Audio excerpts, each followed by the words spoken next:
அவங்கள்ட்ட சொல்லிக்க ஆசைப்படுறது 2022ல 5000 போஸ்ட் இருந்துச்சு, அதை நீங்க தவற விட்டிருந்தாலும் பரவாயில்லை. 2024ல 2500 போஸ்ட் இருந்துச்சு, அதை நீங்க தவற விட்டிருந்தாலும் பரவாயில்லை. 2025ல நீங்க டிஎன்பிஎஸ்சில இந்த குரூப் 2 பதவியே 60,000 ரூபாய் உள்ள சம்பளம் உங்களுக்கு கண்டிப்பாக கிடைக்கணும். அதுக்கு முதல்ல நீங்க என்ன சார் தெரிஞ்சுக்கணும் அப்படின்னா, லாஸ்ட் டைம் நீங்க எதுக்காக தோல்வியை சந்திச்சீங்க? நீங்க பிரிலிம்ஸ் படிக்கும் போதே மெயின்ஸை படிக்கல. மெயின்ஸை படிக்கிறதுக்கு உங்களுக்கு போதுமான நேரம் இல்லை அப்படிங்கிறதா என்ன ஏற்பட்டிருக்குன்னா, உங்களுக்கு டிஎன்பிஎஸ்சில நோ என்ட்ரி ஆயிருக்கும். நம்மளுடைய டிஎன்பிஎஸ்சி லீடர் அஸ்பிரண்ட் என்ன செய்ய போறாங்க அப்படின்னா, பிரிலிம்ஸ் படிக்கும் போதே மெயின்ஸ் படிக்க போறாங்க, அதுவும் கம்மியான விலையில.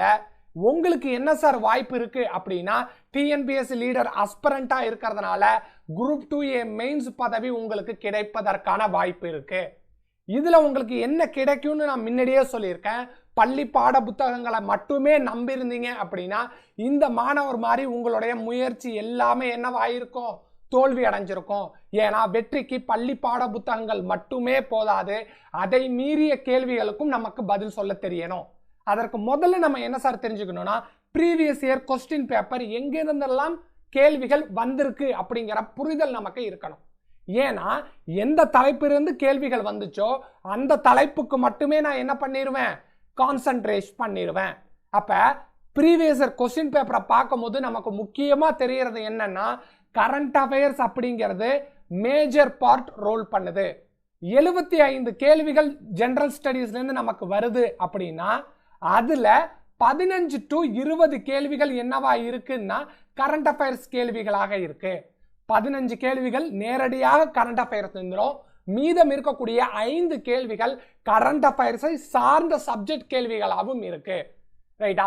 அது இல்லாம கரண்ட் அஃபேர்ஸ்ல நம்ம என்னெல்லாம் படிக்க வேண்டியது இருக்குன்னா, பாலிசி நோட்ஸ் படிக்க வேண்டியது இருக்கு, பட்ஜெட்ஸ் படிக்க வேண்டியது இருக்கு, ஸ்கீம்ஸ் படிக்க வேண்டியது இருக்கு, தமிழரசு படிக்க வேண்டியது இருக்கு.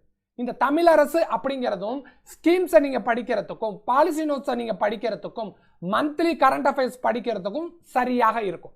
அதனாலதான் இங்க என்ன பண்ணியிருக்கோம்னா, ஹைலைட் பண்ணி தமிழரசு அப்படின்னு வெளியிட்டிருக்கோம். இது ஒரு மேகசின், தமிழக அரசே வெளியிடக்கூடிய ஒரு பதிப்பு.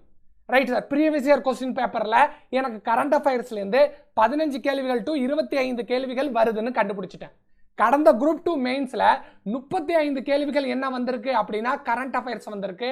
அந்த தலைப்புல இருந்து உங்களுக்கு கேள்விகள் வந்தா கண்டிப்பாக உங்களால பதில் சொல்ல முடியும். நடந்து முடிஞ்ச குரூப் 1ல எத்தனை கேள்விகள் சார் வந்திருக்கு அப்படின்னா 34 கேள்விகள் கரண்ட் அஃபேர்ஸ்ல இருந்து வந்திருக்கு. அப்ப நம்மளுடைய பேட்ச்ல உங்களுக்கு என்ன சார் தர போறோம்னா, கரண்ட் அஃபேர்ஸுக்குன்னு தனி முக்கியத்துவம் கொடுத்துட போறோம். இது ப்ரீவியஸ் இயர்ல இருந்து நம்ம கண்டுபிடிச்சிருக்கிறது. அடுத்து என்னன்னா, டிஎன்பிஎஸ்சி தரமான கேள்விகளை கேட்க ஆரம்பிச்சிட்டாங்க. அப்ப நம்ம பயிற்சி செய்யக்கூடிய கேள்விகளும் எப்படி இருக்கணும்னா தரமானதாக இருக்கணும். அப்ப நம்ம லாங்குவேஜ் பேப்பரா இருந்தாலும் சரி, ஜெனரல் ஸ்டடீஸ் பேப்பரா இருந்தாலும் சரி, உங்களுக்கு தரக்கூடிய டெஸ்ட் சீரீஸ் அப்படிங்கிறது மிக துல்லியமாக இருக்கும். டிஎன்பிஎஸ்சி தரத்திலேயே அந்த கேள்விகள் வடிவமைக்கப்பட்டிருக்கும்.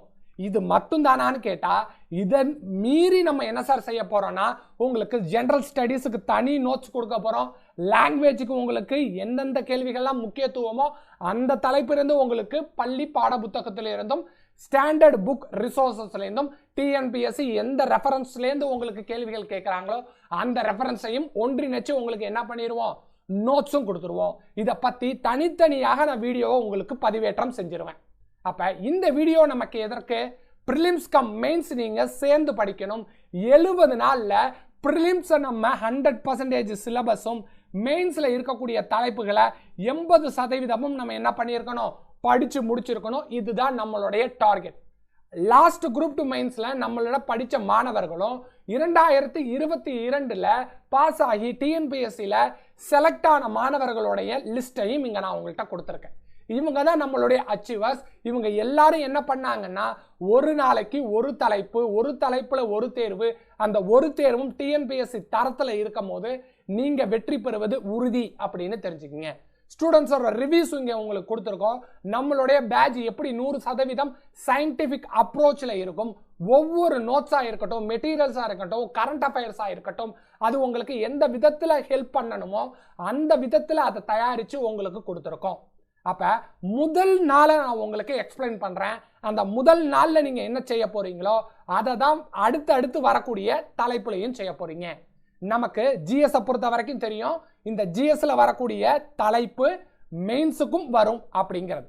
அப்ப முதல் நாள் நம்ம என்ன எடுத்துக்க போறோம்னா பாலிட்டி அப்படிங்கறத எடுத்துக்க போறோம். இந்த பாலிட்டியில பிரிலிம்ஸ்ல இருந்து நம்ம கவர் பண்ண போறோமா சார்னு கேட்டா எஸ் 100% என்ன பண்ண போறோம், பிரிலிம்ஸ்ல இருந்து கவர் பண்ண போறோம். மெயின்ஸ்ல கவர் பண்ணுவோமான்னு உங்களுக்கு டவுட் இருந்துச்சுன்னா பிரிலிம்ஸ்ல நீங்க படிக்கக்கூடிய தலைப்பு மெயின்ஸ்ல எதெல்லாம் கவர் ஆகுமோ அதையும் என்ன பண்ணிட்டேன், முதல் நாள்லயே உங்களுக்கு தொகுத்து கொடுத்துட்டேன்.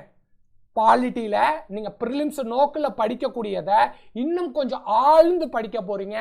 ஆழ்ந்து படிக்கும் போது உங்களுக்கு என்ன சார் தெரிய வரும்னா மெயின்ஸ்ல இருக்கக்கூடிய டாபிக்கையும் நீங்க சேர்த்து கவர் பண்ணிடுவீங்க. அப்ப ஜிஎஸ் பொறுத்த வரைக்கும் ஒரு டாபிக், அந்த ஒரு டாபிக்ல நம்ம பிரிலிம்ஸையும் படிக்க போறோம், மெயின்ஸையும் அதோட சேர்த்து கொஞ்சம் ஆழ்ந்து படிக்க போறோம். இதன் மூலமாக ஜிஎஸ்ல இருக்கக்கூடிய தலைப்புகளை நம்ம கவர் பண்ணிடலாம். அடுத்து இருக்கக்கூடிய பிரச்சனை என்னன்னா general Tamil medium students, general English students அப்படின்னு இருக்கும். அப்ப நீங்க ஜெனரல் தமிழ் மீடியமா இருந்தா இந்த தலைப்பு மட்டுமே நீங்க ஒரு நாளைக்கு பயிற்சி செய்ய போறீங்க. இந்த தலைப்பை நீங்க படிக்கிறதுக்கு உங்களுக்கு ½ an hour கூட ஆகாது. இந்த ½ an hour கூட ஆகாத ஒரு தலைப்பை நீங்க ஒவ்வொரு நாளும் நீங்க பயிற்சி செஞ்சுட்டு வரும்போது டிஎன்பிஎஸ்சி கேள்விகளை உங்களால் மிக துல்லியமாக பதில் சொல்ல முடியும். ஆங்கில மொழி மாணவர்களுக்கும் அதே தான். ஜெனரல் இங்கிலீஷை நீங்க தேர்ந்தெடுத்திருந்தீங்க அப்படின்னா ஒரு நாளைக்கு 2 ப்ரோஸ் 2 போயத்தை நீங்க படிக்க போறீங்க. அதிலிருந்து கேட்கக்கூடிய கேள்விகளுக்கு நீங்க பதில் சொல்ல போறீங்க. ஜஸ்ட் நான் உங்களுக்கு ஸ்க்ரால் பண்ணி காட்டுறேன். 2வது நாள் என்ன சார் வரும் அப்படின்னா பிரிலிம்ஸ்ல இருக்கக்கூடிய தலைப்பையும் நீங்க படிக்க போறீங்க, மெயின்ஸ்ல அது கவர் ஆனிச்சு அப்படின்னா அதையும் சேர்த்து படிப்பீங்க. ஜெனரல் தமிழ்ல அதே மாதிரி உங்களுக்கு ½ an hourல நீங்க படிக்கக்கூடிய டாபிக் ஒன்று கொடுத்துருப்போம். ஜெனரல் இங்கிலீஷ் மீடியம் ஸ்டூடெண்ட்ஸுக்கும் அதே மாதிரி இருக்கும். இப்படி எல்லா நாட்களுமே மெயின்ஸ் இருக்குமான்னு கேட்டா இருக்காது. முதல் வாரம் உங்களுக்கு மெயின்ஸ் இருந்துச்சு அப்படின்னா அடுத்த வாரம் மெயின்ஸ் இல்லாத தலைப்புகளா இருக்கும். இப்ப முதல் வாரம் 7 நாட்கள். அந்த 7 நாட்கள்ல நீங்க என்ன பண்ணிருப்பீங்க, prelims topic cum mains topic அப்படின்னு பிரிலிம்ஸ்ல இருக்கக்கூடிய தலைப்புகள், மெயின்ஸ்ல இருக்கக்கூடிய தலைப்புகள் அப்படின்னு நீங்க படிச்சுக்கிட்டே வருவீங்க. 7 நாள் முடிஞ்சிடுச்சு. அடுத்து என்ன சார் அப்படின்னா உங்களுக்கு ரெஸ்ட் இருக்கிற மாதிரி பார்த்துப்போம். ரெஸ்ட் எப்படி சார் கொடுக்கப்படும் அப்படின்னா மெயின்ஸ் இல்லாத டாபிக்காக உங்களுக்கு கொடுக்கப்படும். அப்ப நம்ம என்ன எடுத்துட்டு வந்திருக்கோம், ஹிஸ்டரி அண்ட் கல்ச்சர் ரிலேட்டடான டாபிக்கை எடுத்துட்டு வந்துட்டோம். அதுல உங்களுக்கு சிந்து சமவெளி நாகரிகம், குப்தர்கள், டெல்லி சுல்தானியர்கள் அப்படின்னு செகண்ட் வீக் மெயின்ஸ் இல்லாத டாபிக் போகும். தேர்ட் வீக் நீங்க எடுத்துக்கிட்டீங்கன்னா பிரிலிம்ஸ் கூடயே மெயின்ஸ் இருக்கக்கூடிய டாபிக் வரும். அப்படி நீங்க ஈச் டே நீங்க ஜிஎஸ்க்கும் ஜெனரல் தமிழுக்கும் ஜெனரல் இங்கிலீஷுக்கும் தேர்வு எழுதி பார்க்க உங்களுக்கு கான்ஃபிடன்ஸ் பில்ட் ஆகிக்கிட்டே வரும். அப்ப 70வது நாள் நம்ம எவ்வளவு சார் கம்பேர் பண்ணியிருப்போம், இல்ல கம்ப்ளீட் பண்ணியிருப்போம், டிஎன்பிஎஸ்சி தரத்திலான கேள்விகளை பயிற்சி செய்து பார்த்திருப்போம் அப்படின்னா 100% பிரிலிம்ஸை நீங்க கம்பேர் பண்ணி முடிச்சிருந்திருப்பீங்க. அதை தாண்டி மெயின்ஸ்ல 70 முதல் 80% கம்ப்ளீட் பண்ணி முடிச்சிருப்பீங்க. அப்ப 30 டாபிக் நம்ம என்ன சார் செய்யப்படும் இந்த 70 நாள்ல அப்படின்னா மெயின்ஸ் ஓரியன்டா நம்ம கம்ப்ளீட் பண்ணி முடிக்க போறோம். பிரிலிம்ஸ்ல 100%, மெயின்ஸ்ல 80% அப்படின்னு எடுத்துக்க போறோம். நம்மளுடைய இலக்கு அப்படிங்கிறது 60,000 ரூபாய் சம்பளம் வாங்குவதாக இருக்கணும். உங்களால மெயின்ஸ் படிக்க முடியல அப்படின்னு வருத்தப்படக்கூடிய மாணவராக இருந்தா தயவு செய்து நம்மளுடைய டெலிகிராம்ல நீங்க காண்டாக்ட் பண்ணிக்கலாம். Wish you all the best. Thank you to all.